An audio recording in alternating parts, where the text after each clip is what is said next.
Just got finished going through the integrative Enneagram IEQ 9 training to be a practitioner and to be able to administer that and help coach people. And so I just kind of want to do a daily debrief of things as soon as I get done every day. Took a couple pages of notes, also has a workbook. It's been great.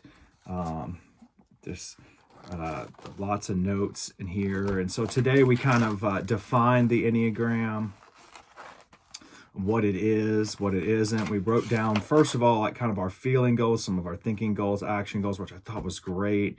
Just how are you feeling? What are you thinking? What do you need to know, explore? What do you, just some great stuff there. I'm not going to go into all of that. And we talked about some words that describe ourselves. We define what the Enneagram is. Kind of the project that I'm working on is like, what is my elevator pitch of the Enneagram? And, I kind of started to put together some thoughts. We did a breakout there and talked a little bit about some of our concerns about the definitions of the Enneagram. A lot of people call it an assessment. It's so much more than an assessment. Assessment just sounds like, hey, you're taking a test. It's more than assessment. It's a system. It's a way of thinking. It's a symbol. It's a map. I looked at it as like the picture on the outside of a puzzle box. That shows you how the pieces fit together and the work you need to continue to do, show you where the pieces are missing or maybe not in the right order. And again, just so much here that I thought was so good. We walked through some of the different things when it comes to the Enneagram and understanding how it can be used. Interesting, so many different people from different backgrounds, from doctors to counselors, pastors, coaches, consultants, business people, HR, just a lot of different backgrounds of people in the group. And so what we started to walk through is the idea that there's a type and then there is your subtype or your instinct. Your type plus your instinct brings you your subtype, which I hadn't learned a lot about the instinct. There being 3 for each of the types. So really, there's 27 subtypes of the Enneagram, and understanding that, I thought that was so good for me that I wasn't fully aware of. I kind of had seen a little bit on it.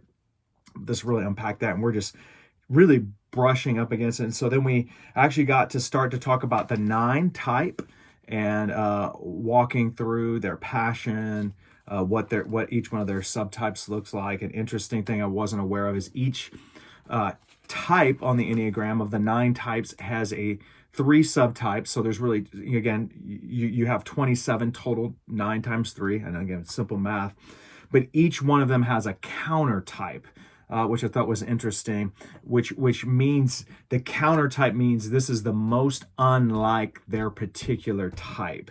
And so each one of those has, each one of the 9 has a counter type within there that I thought was so good and just really helpful to see what those counter types were, and we'll have more reading to do on that. But very interesting. I'm an 8 subtype self-pres with a really close behind 1-to-1 SX subtype. So the stacking there, it kind of gives you an interesting role there with who I am. So we talked again about the 1. We talked about a little bit of understanding your true self versus false self. That your goal and seeing the Enneagram is to take what your natural inclination is, which is your false self, in other words, the ego, and to move to higher levels of integration, to move from your vice or your passion, another word to say it, which would be like a lower emotion, to your virtue, your higher emotion. And that as we go to the higher levels of integration, that we start to become the best versions of ourselves, to become our true self, if you will. Again, there's a lot of different ways to describe that. And so we talked a lot about the 1 type and what they like. The strict perfectionist. Some use the term reformer. And we walk through their passion of anger, and they want to do the right thing. They need to be good. They need to be right.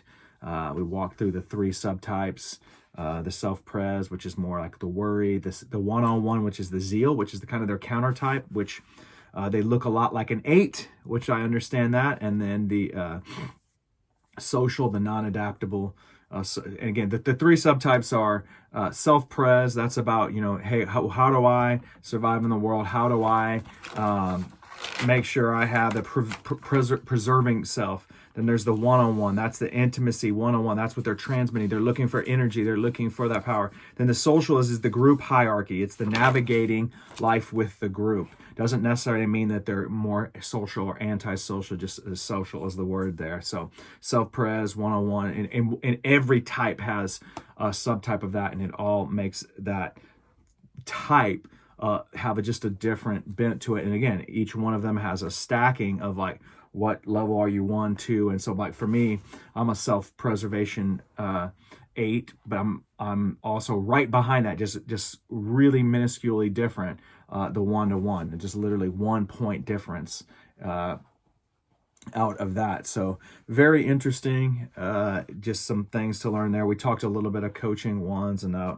won't get into all that, and some strategies for helping ones to move from their vice of anger, their passion of anger, and move to serenity. That is their goal, is how do they live in higher levels of instead of being angry, and they're denying of that anger, that suffering, that enduring that anger, and move into more serenity. So that's just kind of my mind dump for what I talked about today. Just day one, without going in and sharing all the industry secrets and stuff, material that I'm learning here. It's just what's on my mind today. How am I feeling about it? I feel excited. I'm still feeling pumped. I am tired after day one. There is a lot to learn, but I'm just more excited, more pumped by it. Ready to take a quick nap and head on to the next meeting that I must take for today. And just interesting things that I'm learning and growing, and I'm excited about that. If I was a person who could get intimidated, I might be intimidated today just with the group, but I don't get intimidated very easily. And I feel good about where I'm at and what God's called me to do when I look at the group and my dynamics within the group and who I am and how I am wired, and my comfort level, and just encouraging me to just lean in and study more and to be helpful. So tomorrow, I think we're going through 4 more of the types in specific. We kind of had the intro part, and then